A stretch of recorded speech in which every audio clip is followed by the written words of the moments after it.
Hello and welcome my dear students. It is the next video lecture of biodiversity and आज की इस class में हम plant kingdom के बचे हुए दो ग्रुप्स को पढ़ेंगे which are gymnosperm and angiosperm. Last video session में मैंने आपको एक्सप्लेन किया था that plant kingdom has divided into 5 groups. कौन कौन से थे वो 5 ग्रुप्स? थैलोफाइटा, ब्रायोफाइटा, टेरिडोफाइटा, जिनको कि हमने लास्ट वीडियो में पढ़ लिया था। और टेरिडोफाइटा के बाद जो अगले बचे हुए दो ग्रुप थे वो थे gymnosperm and angiosperm. So basically plant kingdom को 5 ग्रुप्स में डिवाइड किया गया: thallophyta, bryophyta, pteridophyta, gymnosperm and angiosperms. So आज की क्लास में हम जिम्नोस्पर्म और एंजियोस्पर्म जो पेंडिंग टॉपिक्स हैं इन्हें कवर करने वाले हैं। सो ये वीडियो बहुत इंटरेस्टिंग होने वाला है, बहुत ध्यान से देखिएगा और 1 बाय 1 मैं आपको सारे के सारे की फीचर्स इनके एक्सप्लेन करने वाला हूँ। सो चलिए स्टार्ट करते हैं। फर्स्ट ऑफ ऑल बात करते हैं हमारे किंगडम जो हमारा जो नया ग्रुप नेक्स्ट ग्रुप है जिम्नोस्पर्म। ओके, सो जिम्नोस्पर्म जो है इस वर्ड का मीनिंग ही होता है naked seed, because the term gymnosperm is made from 2 Greek word. यानी कि जो वर्ड है जिम्नोस्पर्म ये ग्रीक लैंग्वेज से लिया गया वर्ड है और इस वर्ड को अगर हम बाइफरकेट करें तो हमको 2 ग्रीक वर्ड मिलते हैं, एक तो gymno and second is स्पर्मा। Gymno का मतलब होता है नेकेड और स्पर्मा का मतलब होता है सीड। नेकेड का मतलब होता है अनकवर्ड यानी कि ओपन या खुला हुआ सीड होगा। ठीक है, सो इस ग्रुप में वो सारे के सारे प्लांट्स आ जाएंगे जिनके जो सीड हैं वो ओपन होंगे, खुले हुए होंगे, नेकेड सीड्स होंगे। तो जितने भी प्लांट्स हैं जिनके सीड नेकेड होंगे, खुले हुए ओपन सीड्स होंगे, उन्हें रखा गया है जिम्नोस्पर्म्स की कैटेगरी में। सो the plants of this group possess naked seed, यानी कि इस ग्रुप के जितने भी प्लांट होंगे उनके जो सीड्स होंगे वो कैसे होंगे? नेकेड सीड होंगे। क्लियर? एक और इनका important point, they are mostly perennial, evergreen and woody. अब ग्रोइंग इनका जो ग्रोइंग पीरियड होता है, ग्रोइंग पीरियड के बिहाफ पे जो है एनिमल्स को प्लांट्स को कुछ कैटेगरीज में डिवाइड कर दिया जाता है, जैसे कि बाइनियल, पेरिनियल। ठीक है, जो प्लांट जो हैं साल में 2 बार ग्रो करते हैं उन्हें बाइनियल बोलते हैं। जो हमेशा पूरे के पूरे 12 मंथ्स तक बराबर ग्रो करते रहते हैं उन्हें पेरिनियल बोलते हैं। सो जो जिम्नोस्पर्म है दीज आर पेरिनियल, मीन्स ये होल ईयर कंटिन्यूसली ग्रोथ करते रहेंगे, इसीलिए हम इन्हें एवरग्रीन प्लांट्स भी बोल सकते हैं, यानी कि सदाबहार, जो कि पूरे के पूरे साल भर में इनमें कोई भी चेंजमेंट नहीं होगा, ये बराबर अच्छे से ग्रो करते रहेंगे। एंड वुडी, यानी कि ये बहुत बड़े साइज के प्लांट होंगे और इनका जो स्टेम है वो वुडी होगा। इनके जो एग्जाम्पल्स हैं साइकस, पाइनस, इफेड्रा, ये कुछ एग्जाम्पल्स थे हमारे जिम्नोस्पर्म के। सो बेसिकली हमने जिम्नोस्पर्म में देखा ऐसे प्लांट्स जिनका जो सीड है वो खुला हुआ है, नेकेड कंडीशन का है। So the plants having naked seeds are called gymnosperm. तो ओपन सीड वाले जितने भी प्लांट्स हैं उन्हें हमने बोल दिया जिम्नोस्पर्म, क्योंकि इनका जो सीड है वो अनकवर्ड रहता है, खुला हुआ रहता है। And they are mostly perennial, यानी कि ये सदाबहार होंगे, हमेशा साल भर उगते रहेंगे, ग्रो करते रहेंगे। एंड वुडी, यानी कि स्टेम इनका काफ़ी बड़ा सा हार्ड और वुडी होगा। एग्जाम्पल मैंने बताए साइकस, पाइनस एंड इफेड्रा। अब चलते हैं हमारे लास्ट फाइलम पे प्लांट किंगडम के, विच इज एंजियोस्पर्म। तो जैसे जिम्नोस्पर्म वर्ड जो है ग्रीक लैंग्वेज से आया था, same as the term angiosperm is made from 2 Greek word. कौन कौन से 2 वर्ड हैं? इसको जब हम एंजियोस्पर्म को भी बाइफरकेट करेंगे तो ये भी 2 ग्रीक वर्ड से मिलकर बना हुआ है। पहला वर्ड है हमारा एंजियो और दूसरा है स्पर्मा। एंजियो मीन्स होता है कवर्ड और स्पर्मा मीन्स होता है सीड। यानी कि अब एंजियोस्पर्म में हम उन प्लांट्स की बात करेंगे जिनके जो सीड हैं या बीज हैं वो कवर्ड होंगे, यानी कि किसी न किसी आउटर कवरिंग से ढके हुए होंगे। तो ये दोनों मोस्ट इंपॉर्टेंट ग्रुप हैं, क्योंकि हमने जिम्नोस्पर्म में ऐसे प्लांट्स को पढ़ा जिनके पास नेकेड सीड थे, खुले हुए सीड थे। अब हम एंजियोस्पर्म में उन सीड्स की बात करेंगे जो कि कवर्ड सीड हैं यानी कि ओपन है, सॉरी कवर्ड है यानी कि किसी चीज़ से ढके हुए सीड्स हैं, यानी यहाँ पर कोई भी बीज के बाहर कोई भी आउटर कवरिंग प्रेजेंट होगी। लाइक जैसे कि जो फल होते हैं, फल के अंदर बीज होता है ना, तो बीज के ऊपर की जो कवरिंग होती है वो होता है fruit. Okay, so the plants of this group possess covered seed, यानी कि इस प्लांट ग्रुप के जो प्लांट्स हैं उनमें कवर्ड सीड होगा, यानी कि सीड किसी ना किसी चीज़ के अंदर बंद होगा, कवर्ड होगा। The seed develop inside the ovary and ovary is modified into fruit. तो मैंने बताया ना, जो सीड है किसी ना किसी ऑर्गन के अंदर डेवलप होगा, और वो ऑर्गन जो मोस्टली होता है वो ओवरी होती है। एक फ्लावर होता है, फ्लावर के अंदर ओवरी होती है, और ओवरी के अंदर बहुत सारे ओव्यूल्स होते हैं, यानी कि छोटे छोटे एग्स होते हैं।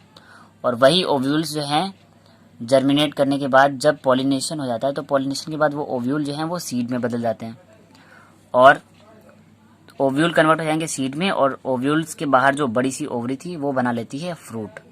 यानी कि जो हमारे जो फ्रूट है वो मॉडिफाइड फॉर्म किसकी है, ओवरी की। So ovary is modified into fruit. तो बेसिकली हमारे फ्लावर के अंदर जो ओव्यूल्स थे उनसे डेवलप हो जाएगा सीड, और सीड को चारों तरफ से कवर कर रही थी ओवरी, वो बन जाएगी फ्रूट में। तो इसीलिए एंजियोस्पर्म को हमने कवर्ड सीड वाले प्लांट बोला है, क्योंकि फ्रूट की एक बॉडी होगी और फ्रूट बॉडी के अंदर सीड होगा, यानी कि सीड जो है किसी न किसी फ्रूटिंग बॉडी के चारों तरफ से घिरा हुआ होगा, कवर्ड होगा। और अगर सीड कवर्ड है तो इन्हें बोलेंगे एंजियोस्पर्म। एंड साथ में मैंने बोला ना कि ये जो सीड हैं और जो फ्रूट हैं ये सब ओवरी और ओव्यूल के मॉडिफाइड फॉर्म है, क्योंकि हमारी ओवरी के अंदर क्या होंगे, छोटे छोटे से ओव्यूल्स होंगे, और उन ओव्यूल से डेवलप होगा सीड, और ओवरी बन जाएगी फ्रूट में। तो यानी कि जो ओव्यूल हैं और ओवरी हैं ये तो पार्ट होते हैं फ्लावर के, ठीक है। तो हम कह सकते हैं कि जो एंजियोस्पर्म है ये ऐसे प्लांट हैं जिनकी जो सीड्स हैं वो कवर्ड होते हैं, और ये प्लांट्स ऐसे प्लांट होंगे जिनमें हमारे फ्लावर देखने को मिलेगा, क्योंकि फ्लावर के अंदर ही ओवरी और ओव्यूल्स होते हैं जो कि मॉडिफाई होकर फ्रूट और सीड में कन्वर्ट होने वाले। तो हम कह सकते हैं कि एंजियोस्पर्म वाले प्लांट्स में फ्लावर होते हैं। So angiosperm are also called flowering plants, और इसी स्पेशल कैटेगरी की वजह से एंजियोस्पर्म को फ्लावरिंग प्लांट्स बोलते हैं। और इन फ्लावरिंग प्लांट्स में मेल और फीमेल रिप्रोडक्टिव ऑर्गन जो हैं बहुत अच्छे से डेवलप होते हैं, यानी कि मेल पार्ट को हम बोलते हैं एंथर, और फीमेल पार्ट को बोलते हैं हमारा स्टिग्मा स्टाइल और ओवरी। तो मेल और फीमेल पार्ट अच्छे से डेवलप होते हैं, यानी कि एंजियोस्पर्म के जो प्लांट होते हैं वहाँ पर सेक्सुअल रिप्रोडक्शन जो है बहुत क्लियरली विजिबल होता है, यानी कि यहाँ पर सेक्सुअल रिप्रोडक्शन देखने को मिलता है। तो इसी वजह से हम एंजियोस्पर्म को highest group of plant kingdom बोलते हैं, यानी कि प्लांट ग्रुप का सबसे हाईएस्ट मॉडिफाइड ग्रुप जो है वो है एंजियोस्पर्म, क्योंकि यहाँ पर फ्लावर भी डेवलप हो जाते हैं, इसलिए इनको हम फ्लावरिंग प्लांट्स भी बोल सकते हैं। सो एक और आगे जो इम्पोर्टेंट पॉइंट्स हैं, plant embryos in seed have structures called cotyledon. अब प्लांट का जो एम्ब्रियो होता है, यानी जो सीड डेवलप होता है, सीड के अंदर से ही अब वो वही एक जो सीड होता है, बीज होता है, वो नए पौधे को जर्मिनेट करता है। तो सीड के अंदर जो एक पार्ट होता है एम्ब्रियो, उसी एम्ब्रियो से नए प्लांट का डेवलपमेंट होता है। तो जो प्लांट का एम्ब्रियो है सीड के अंदर, उसमें कुछ स्ट्रक्चर देखने को मिलता है जिसको भी हम बोलते हैं कॉटिलिडन्स। अभी कॉटिलिडन्स क्या होते हैं इन्हें भी जान लेते हैं। So cotyledons are called seed leaves, यानी कि सीड के अंदर की जो लीव्स होती हैं उन्हें बोलते हैं कॉटिलिडन, यानी कि वो पार्ट सीड का जो कि अगर हम उसे जर्मिनेट कराएं, कि अगर वो जर्मिनेट होगा तो सीड के अंदर से वो पार्ट ग्रो करेगा और एक नए प्लांट बॉडी को जर्मिनेट करा लेगा। तो इसीलिए इसको हम सीड की लीफ बोल सकते हैं, यानी कि सीड का वो पार्ट जो ग्रो होकर एक कंप्लीट प्लांट बॉडी बना सकता है। So cotyledons are called seed leaves, यानी कि ये सीड की पत्तियां होती हैं एक तरह से। They give rise to new plant body when seed germinate. तो हर प्लांट की एम्ब्रियो के अंदर जो कॉटिलिडन्स होंगे, वो कॉटिलिडन जो हैं अगर इनको अच्छे से जर्मिनेट कराया जाए, यानी कि इनको कहीं सॉइल वगैरह में दबा दिया जाए और उसके बाद वाटरिंग की जाए, मीन्स अगर पानी दिया जाता है सीड्स को, तो उनमें से फिर प्ल्यूम्यूल और रेडिकल्स निकलने लगते हैं, यानी कि जो प्लांट का जो सीड है वो सीड जर्मिनेट करना स्टार्ट कर देता है, ठीक है। और सीड जर्मिनेट करना स्टार्ट कर देगा किसकी वजह से, इन कॉटिलिडन्स की वजह से, इसीलिए इनको हमने सीड लीव्स बोला है। और कॉटिलिडन्स के नंबर के बेसिस पे प्लांट्स को, एंजियोस्पर्म को दो कैटेगरी में डिवाइड किया गया है। On the basis of number of cotyledons present in seed the angiosperm are divided into two groups, यानी कि एक एम्ब्रियो के अंदर कितने कॉटिलिडन प्रेजेंट हैं उनके बेसिस पर एंजियोस्पर्म यानी कि फ्लावरिंग प्लांट्स को दो कैटेगरी में डिवाइड किया गया है। वो कौन सी दो कैटेगरियां हैं? First one is monocots and second one is dicot, यानी कि नंबर ऑफ कॉटिलिडन्स के बेसिस पर एंजियोस्पर्म को दो कैटेगरी में डिवाइड किया गया, एक तो मोनोकॉट और एक डाइकॉट। अब इनको हम नाम से ही कोरिलेट कर सकते हैं। मोनो का मतलब होता है सिंगल, कॉट का मतलब होता है कॉटिलिडन, यानी कि ऐसे प्लांट के सीड जिनके अंदर एक ही कॉटिलिडन होगा उन्हें बोलेंगे monocots. So plants with seed having single cotyledon are called monocotyledonous और मोनोकॉट। एक कॉटिलिडन यानी कि एक ही फली होगी, ठीक है। एग्जाम्पल मैंने दिया है वीट और मेज, यानी कि मक्का और जो गेहूं होते हैं। अब मोनोकॉट और डाइकॉट को पहचानने का बहुत इजी सा तरीका होता है, जो कि मैं इसी वीडियो में आपको लास्ट में बताने वाला हूँ। अभी आप एग्जांपल समझ लीजिए। मोनोकॉट के जो सीड होंगे ऐसे सीड होंगे कि जब हम सीड को तोड़ने की कोशिश करेंगे तो वो दो इक्वल बराबर पार्ट में डिवाइड नहीं होंगे। एग्जाम्पल है वीट और मेज, यानी कि गेहूँ और मक्का। इनके जो बीज होते हैं यानी मक्के के दाने या गेहूँ के जो दाने होते हैं, उन्हें आप तोड़ के देखिएगा तो कभी भी ये दो इक्वल पार्ट में डिवाइड नहीं होंगे, यानी कि इनके पास एक ही कॉटिलिडन है, इसलिए इनको हम मोनोकॉटिलिडनस या मोनोकॉट प्लांट्स बोल सकते हैं। अब सेकंड जो हमारी कैटेगरी है दैट इज डाइकॉट्स। अब डाई का मतलब टू होता है और कॉट्स का मतलब कॉटिलिडन, यानी कि ऐसे प्लांट जहां पर दो कॉटिलिडन हो, दो फलियां बन रही हो एक बीज से। So the plants with seed having two cotyledons are called dicotyledonous plant और डाइकॉट्स, यानी ऐसे प्लांट जहां पर जो सीड है उसके अंदर दो कॉटिलिडन प्रेजेंट होंगे उन्हें हम डाइकॉट बोल सकते हैं। एग्जाम्पल है पी, ग्राम, ग्राउंडनट यानी कि मूंगफली एक्सेट्रा। अब मैं आपको डिफरेंस बता सकता हूँ। आप पी यानी कि मटर होती है, आप मटर को, अगर मटर का जो दाना होता है उसके बाहर एक आउटर कवरिंग होती है, ठीक है, उस आउटर कवरिंग को हटाएंगे तो वहां पर दो कॉटिलिडन आपको देखने को मिलेंगे, यानी कि आपने ये कवरिंग हटा दी। कवरिंग हटते ही फिर अगर आप इस बचे हुए पार्ट को अगर दो पार्ट में डिवाइड करोगे तो आपको दो इक्वल ऐसे पार्ट निकल आएंगे मटर के, ठीक है, यानी कि ये दो कॉटिलिडन डिवाइड हो गए। सेम एज ग्राम, चना। ग्राम भी देखने में कुछ इस टाइप का होता है।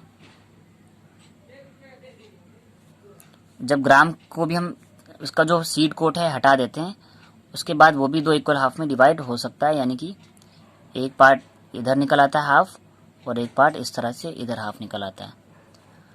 तो हम इसे भी बोल सकते हैं डाइकॉट, यानी कि सीड जो है सीड के अंदर दो कॉटिलिडन प्रेजेंट हैं। सेम एज ग्राउंडनट यानी कि मूंगफली। मूंगफली कुछ इस टाइप से होती है और ये भी यहाँ से ऐसे दो पार्ट में डिवाइड हो जाती है, इस तरह से एक पार्ट और इस तरह से दूसरा पार्ट। तो ऐसे प्लांट जिनके सीड को हम तोड़ें और वो दो इक्वल पार्ट में डिवाइड हो जाए उन्हें बोलते हैं डाइकॉटिलिडनस प्लांट। कभी आप गेहूं या मक्के के दाने को, मक्का यानी कि जो आप भुट्टा बोलते हो, उसके किसी की भी सीड को यानी कि दाने को आप तोड़ कर देखिएगा, वो कभी भी दो इक्वल पार्ट में तो डिवाइड नहीं होगा, और ना ही गेहूं के केस में ऐसा होता है। तो ऐसे प्लांट यानी कि जिनपे जितनी भी हमारी पल्सेस होती हैं, दालें वगैरह होती हैं, वो सभी ऑलमोस्ट डाइकॉट होती हैं, क्योंकि उन दालों को अगर हम तोड़ेंगे उनके सीड को तो वो दो कॉटिलिडन में डिवाइड हो जाती हैं। तो यहीं से हम बोल सकते हैं कि जहां पर हमारा सीड दो इक्वल पार्ट में डिवाइड हो जाएगा, दो कॉटिलिडन निकल आएंगे, तो वो तो डाइकॉट होंगे। जहां पर सीड दो कॉटिलिडन्स में डिवाइड नहीं हो सकता उन्हें बोलते हैं मोनोकॉट्स। तो आई होप आपको डाइकॉट और मोनोकॉट्स के एग्जाम्पल समझ आ गए होंगे। सो आज हमने प्लांट किंगडम के जिम्नोस्पर्म और एंजियोस्पर्म फाइलम को कवर कर लिया है और यहीं से प्लांट किंगडम फिनिश होता है। सो आज के वीडियो में इतना ही स्टूडेंट, एंड नेक्स्ट वीडियो में हम स्टार्ट करेंगे एनिमल किंगडम को, और वहाँ पर मैं एनिमल किंगडम का क्लासिफिकेशन आपको एक्सप्लेन करूँगा, और एनिमल किंगडम के जितने भी फाइलम हैं उनको भी हम 1 बाय 1 एक वीडियो लेसन में कवर अप करते चलेंगे। सो ये वीडियो आपको कैसा लगा प्लीज़ कमेंट करके बताएं, एंड अगर ये वीडियो आपको समझ आया तो इसे लाइक करें एंड सभी स्टडी रिलेटेड ग्रुप्स में शेयर करें, ताकि ज़्यादा से ज़्यादा स्टूडेंट्स इस वीडियो को देखें और अपने डाउट्स को क्लियर करें। एंड अगर आपने चैनल सब्सक्राइब नहीं किया है तो चैनल को सब्सक्राइब कर लें, साथ में बेल आइकन भी प्रेस कर लें ताकि आने वाले न्यू वीडियोस की नोटिफिकेशन आपको टाइमली मिलते रहें। एंड लास्ट वीडियो में मैंने ब्रायोफाइटा, टेरिडोफाइटा और थैलोफाइटा ये प्लांट के 3 ग्रुप्स को डिस्कस किया है। तो आपने अगर स्टार्टिंग के 3 फाइलम नहीं पढ़े हैं प्लांट किंगडम के तो मैंने उस वीडियो का लिंक डिस्क्रिप्शन बॉक्स में दे रखा है। सो डिस्क्रिप्शन बॉक्स में दिए गए लिंक पर क्लिक करके आप ब्रायोफाइटा, टेरिडोफाइटा और थैलोफाइटा वाले वीडियो को भी देख सकते हैं। Thanks my dear students.